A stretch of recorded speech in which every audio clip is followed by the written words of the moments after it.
ਦੱਸਾਂ, ਕਲੀਸਿया ਸਭ ਤੋਂ ਜ਼ਿਆਦਾ ਨੁਕਸਾਨ ਉਠਾਉਂਦੀ ਆ ਆਤਮਿਕ ਰੂਪ ਚ ਜਦੋਂ ਉਹ ਸੁਣਾਉਣ ਵਾਲੇ ਨੂੰ ਇਗਨੋਰ ਮਾਰਨਾ ਸ਼ੁਰੂ ਕਰਦੀ ਹੈ। ਅੱਜ ਦਿਨੇ ਮੈਂ ਫੀਲ ਕਰ ਰਿਹਾ ਸੀ ਕਿ ਮੈਂ ਚਰਚ ਨੂੰ ਇੱਕ ਸਵਾਲ ਕਰਾਂ, ਕਰ ਲਈਏ? ਹਾਲੇਲੂਇਆ। ਤੁਹਾਨੂੰ ਕਿੱਦਾਂ ਲੱਗੇਗਾ ਤੁਸੀਂ 1 ਮਹੀਨਾ ਕਿਤੇ ਜੌਬ ਕਰੋ? ਭਾਈ ਜੌਨ ਮਿੰਦਰਾ ਜੌਬ ਕਰਦੇ ਨੇ 1 ਮਹੀਨਾ ਪੂਰਾ ਫੀਲਡ ਕਰਨ, ਭਾਈ ਜੁਗਨੂ ਮੈਕਸਾਟੋ ਕਰਦੇ ਨੇ ਜੌਬ, ਬਲਵਿੰਦਰ ਜੀ ਕਰਦੇ ਨੇ ਬੈਂਕਿੰਗ ਫੀਲਡ ਵਰਕ ਕਰਦੇ ਨੇ, ਹੈਪੀ ਭਾਜੀ, ਕਾਫੀ ਜਾਣੇ ਇੱਥੇ ਬੈਠੇ ਨੇ। ਪੂਰਾ ਮਹੀਨਾ ਤੁਸੀਂ ਮਿਹਨਤ ਕਰੋ ਤੇ ਮਹੀਨੇ ਬਾਅਦ ਤੁਹਾਨੂੰ 1 ਰੁਪਈਆ ਨਾ ਮਿਲੇ, ਤੁਸੀਂ ਕੀ ਫੀਲ ਕਰੋਗੇ? ਥੋੜੀ ਆਪਣੀ ਫੀਲਿੰਗਸ ਸ਼ੇਅਰ ਕਰ ਸਕਦੇ?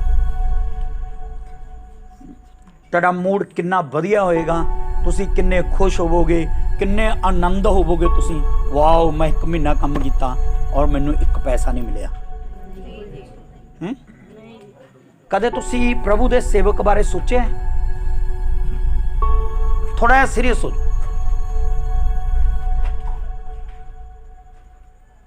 ਮੈਂ ਤਾਂ ਇੱਥੇ ਮਹੀਨੇ ਦੀ ਗੱਲ ਕੀਤੀ ਆ, ਇੱਥੇ ਤਾਂ ਸਾਲ ਹੋ ਗਏ,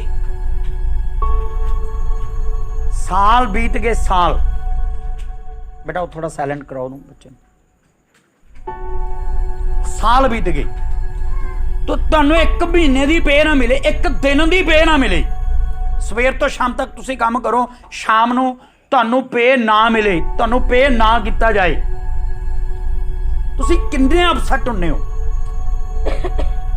कदे तुसी उस सेवक बारे सोचिया जिहड़ा इस होप नाल मेहनत करदा है कि उहनू आउटपुट चाहीदी आ, इस होप नाल सिखाउंदा है कि कलीसिया कुछ बन जाए, इस होप नाल सिखांदा है कि इस पेड़ दे उत्ते फल आ जाए। जरूर इहदे बारे सोचना है। काफ़ी टाइम पहला मैं एक वीडियो पाई सी यूट्यूब पे, तुहानू मिल जाएगी, टॉपिक मैं दस दिना, सर्च कर लियो, दूसरों की फीलिंग्स को समझिए। कई बार असी अपदियां फीलिंग्स बहुत सुनाउने पर असी कदे दूसरे दी फीलिंग्स नहीं समझते। समझ रहे हो तुसी? हालेलुया। साडे को 100 बहाने हो सकते हैं, मैं जी आ वचन इसलिए पूरा नहीं किया, आ गल मैं इसलिए पूरी नहीं करता, आ हुक्म मैं इसलिए नहीं मानता, आ गल मैं इसलिए पसंद नहीं करता। पर कदे तुसी जेड़ा बंदा मेहनत कर रहा तुहाडे लई उहदे बारे सोचे?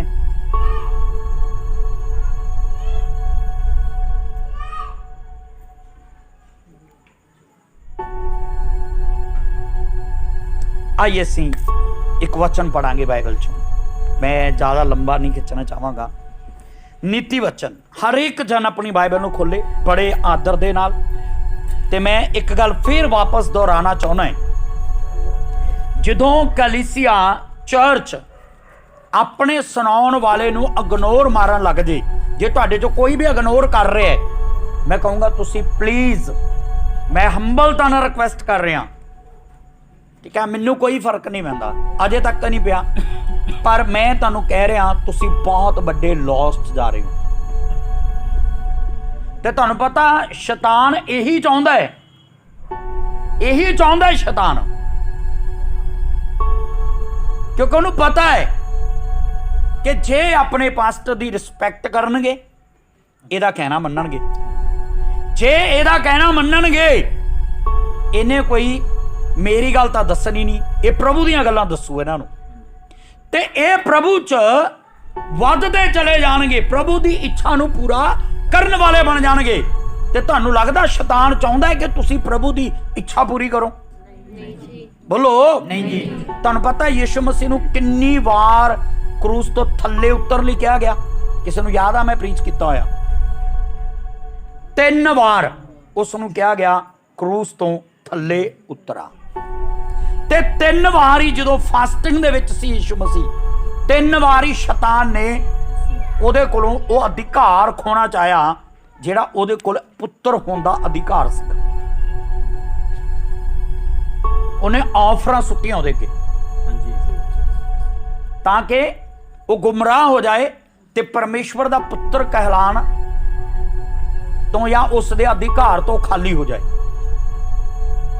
शैतान कदे नहीं चाहता कि तुसी परमेश्वर की इच्छा नू पूरा करो। ये गल नू कदों समझांगे असीं? प्लीज़ अज मैं बड़े एक दुखी मन दे नाल तुहानूं कह रहा कि आपां कदों समझांगे इस चीज़ नूं।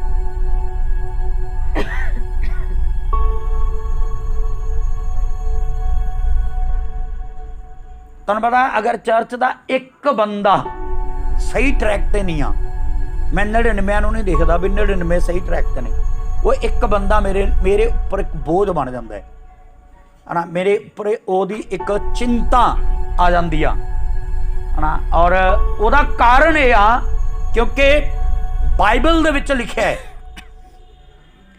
कि जिहड़े प्रभु दे सेवक जो प्रभु दे वल्लों चुने गए ने, जिहड़े अपने पेट लई सेवा कर रहे आ, मैं उन्हां दी गल नहीं कर रहा, जिहड़े प्रभु दे लई सेवा कर रहे आ उन्हां दी कोशिश हमेशा ये हुंदी आ कि 400 चों 390 नहीं, 100 चों 99 नहीं, 100 चों 100 दे 100 बंदे परमेश्वर दे राज लई की हो जाना, तैयार हो जाना।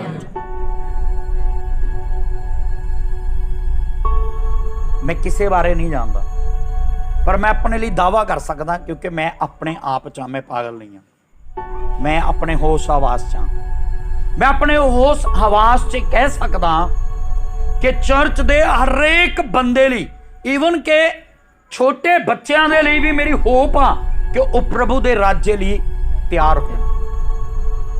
Hallelujah, hallelujah. पर तुहानूं पता है तुहाडे बिना नहीं हो सकता, ये तुहाडे बिना नहीं हो सकता है ना। अगर मैं विशाल नूं पुश करी जावां भी प्रभु दे राज लई तैयार होवे, तैयार होवे, अगर विशाल दे अंदर इच्छा नहीं आ कि मैं प्रभु दे राज च जाना आ, मैं कल्ला इनू नहीं कर पाऊँ। जे चर्च नहीं चाहता कि मैं प्रभु दे राज च वड़ना है तो फिर उहदे च अगुआ कुछ नहीं कर सकता।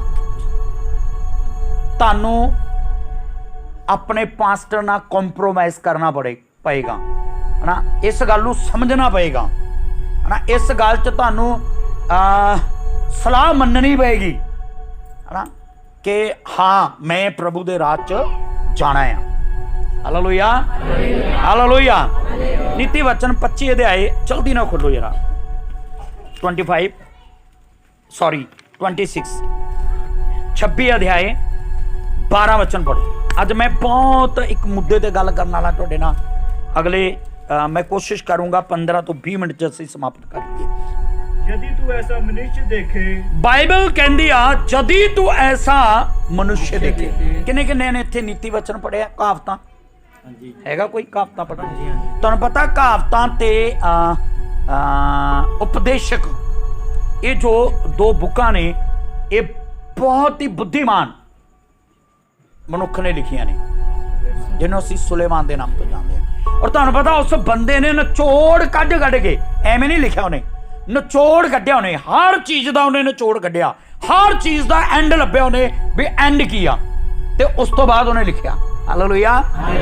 इत्थे देखते हैं सुलेमान की कह रहा, वो कहंदा यदि तू ऐसे मनुष्य को देखे जो अपनी दृष्टि में बुद्धिमान बनता हो, जिहड़ा अपनी दृष्टि च बुद्धिमान बनदा होवे, पंजाबी च बोलो ना फटाफट, अपनी दृष्टि च बुद्धिमान बनदा होवे। इत्थे पॉइंट एक बनदा होवे, बनदा होवे दा मतलब आ है नहीं आ, बन रहा है। बुद्धिमान है नहीं आ, बन रहा है। प्लीज तुहानूं पता है ये संदेश पूरे चर्च च बोलिया जाना चाहिए सी, तुसीं कर्मा वाले हो जिहड़े उहनूं सुन रहे हो। हालेलुया। बुद्धिमान बनदा होवे, बनदा होवे दा मतलब आ है नहीं आ पर वो बन रहा है।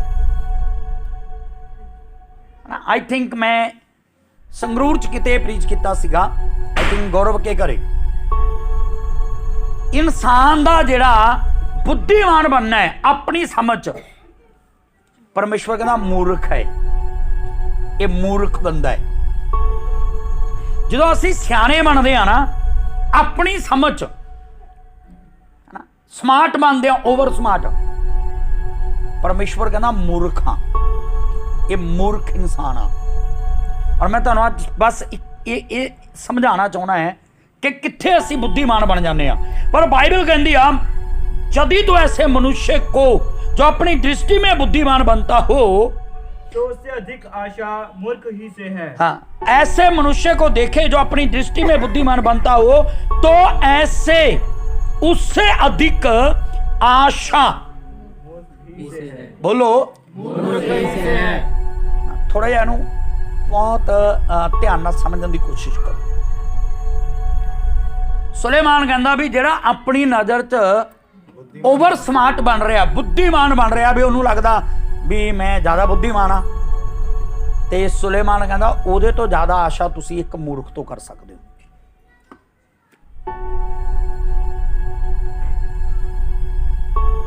सुलेमान ने क्यों कहा भी मूर्ख तो कर सकते हो? बाइबल च लिखा परमेश्वर मूर्ख तो प्रसन्न नहीं हुंदा। बाइबल च हर गल किसी वे ते कही गई है। हालेलुया। यही सुलेमान ने एक कहा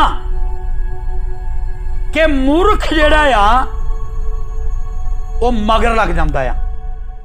मूर्ख जिहड़ा आ बोलो बोलो क्यों? उन्हें क्या भी बुद्धिमान जिहड़ा अपनी नज़र च बुद्धिमान बनता है, ਉਹਦੇ ਤੋਂ ਜ਼ਿਆਦਾ आशा तुसी मूर्ख तो कर सकते हो।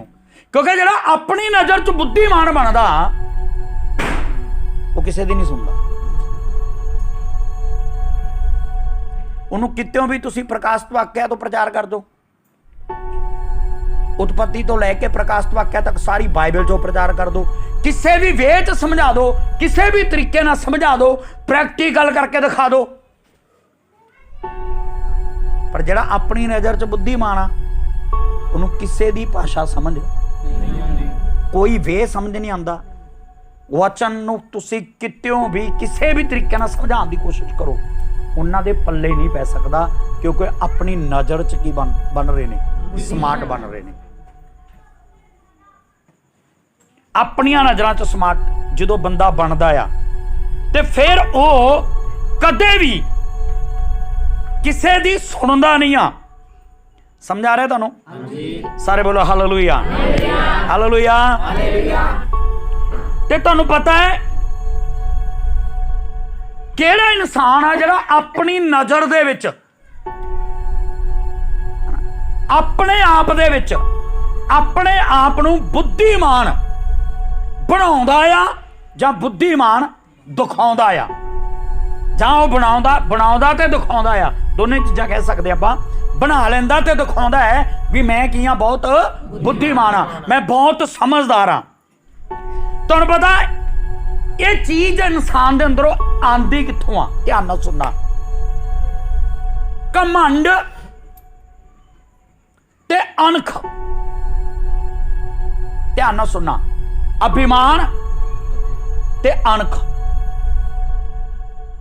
जो एक इंसान दे अंदर अभिमान आ जाता, ईगो आ जाती, घमंड आ जाता है, तो फिर वो अपनी नज़र च बुद्धिमान बनता है। मैं पुराने लोगों को जुगनू उन्हों के टाइम च जॉन उन्हों के टाइम च सिखाया होया, घमंड अभिमान जिहड़ा आ ये शैतान का एक अजिहा हथियार आ। तुहानूं पता भी नहीं लगना कि घमंड किहड़े वेले तुहाडे अंदर प्रवेश कर गया। मैं अधिकतर उन्हां लोकां नूं जिहड़े कहंदे ने असीं कदे घमंड नहीं कीता, उन्हां नूं घमंडी पाया है। जिहड़े कहंदे ने असीं कदे घमंड नहीं कीता, उन्हां नूं ही घमंडी पाया है। क्योंकि अभिमान घमंड एक इदां दी चीज़ आ जिहड़ी बंदे नूं समझ च नहीं आंदा भी मैं की हो चुकिया, घमंडी हो चुके हैं। ते तुसी शौक होवोगे इस गल नूं सुन के। परमेश्वर दा वचन ये कहंदा है कि जदों असी परमेश्वर दी इच्छा जान जाने आ, असी वचन चो समझ जाने आ कि साडी बाइबल च की लिखिया ते मेरी बाइबल मैनूं की कहंदी आ, ते जदों तुसी उहनूं पूरा नहीं करदे, मैं तुहानूं बाइबल चों हज़ारां रैफरेंस दे सकदा। ਇਹ ਝੂਠ ਨਹੀਂ ਆ, ਮੈਂ ਕਲੀਅਰ ਕਹਿ ਰਿਹਾ, ਦੇ ਸਕਦਾ ਮੈਂ ਤੁਹਾਨੂੰ। ਇਹ ਕੰਮ ਸਿਰਫ ਇੱਕ ਘਮੰਡੀ ਬੰਦਾ ਕਰ ਸਕਦਾ ਹੈ, ਘਮੰਡੀ ਤੋਂ ਬਿਨਾ ਕੋਈ ਨਹੀਂ ਕਰ ਸਕਦਾ। ਤੇ ਤੁਹਾਨੂੰ ਪਤਾ ਹੈ ਇਹ ਈਗੋ ਅਸੀਂ ਕਿਹਦੇ ਸਾਹਮਣੇ ਦਿਖਾਉਂਦੇ ਆ?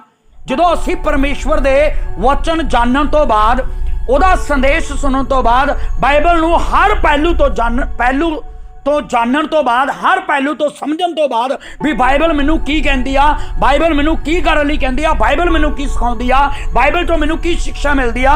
ਜਦੋਂ ਇੱਕ ਇਨਸਾਨ ਅਗਰ ਰਮੇਸ਼ ਪੌਲ ਇਹ ਜਾਣਦਾ ਤੇ ਉਹਨੂੰ ਪੂਰਾ ਨਹੀਂ ਕਰਦਾ, ਰਮੇਸ਼ ਪੌਲ ਪਰਮੇਸ਼ਵਰ ਦੇ ਅੱਗੇ ਆਪਣਾ ਘਮੰਡ ਪ੍ਰਗਟ ਕਰ ਰਹੇ। ਰਮੇਸ਼ ਪੌਲ ਪਰਮੇਸ਼ਵਰ ਦੇ ਅੱਗੇ ਘਮੰਡੀ ਆ, ਤੇ ਉਹਦੇ ਘਮੰਡੀ ਹੋਣ ਦਾ ਕਾਰਨ ਆ ਕਿ ਰਮੇਸ਼ ਪੌਲ ਆਪਣੇ ਆਪ ਨੂੰ ਬੁੱਧੀਮਾਨ ਸਮਝ ਰਿਹਾ, ਆਪਣੇ ਆਪ ਨੂੰ ਓਵਰ ਸਮਾਰਟ ਸਮਝ ਰਿਹਾ ਹੈ ਕਿ ਮੈਂ ਬਹੁਤ ਬੁੱਧੀਮਾਨ ਹਾਂ, ਮੈਂ ਬੜਾ ਸਮਝਦਾਰ ਹਾਂ। ਪਰ ਸਾਡੀ ਬੁੱਧੀਮਾਨੀ ਪਰਮੇਸ਼ਵਰ ਦੇ ਸਾਹਮਣੇ ਮੂਰਖਤਾ ਸਾਬਤ ਹੋਏਗੀ।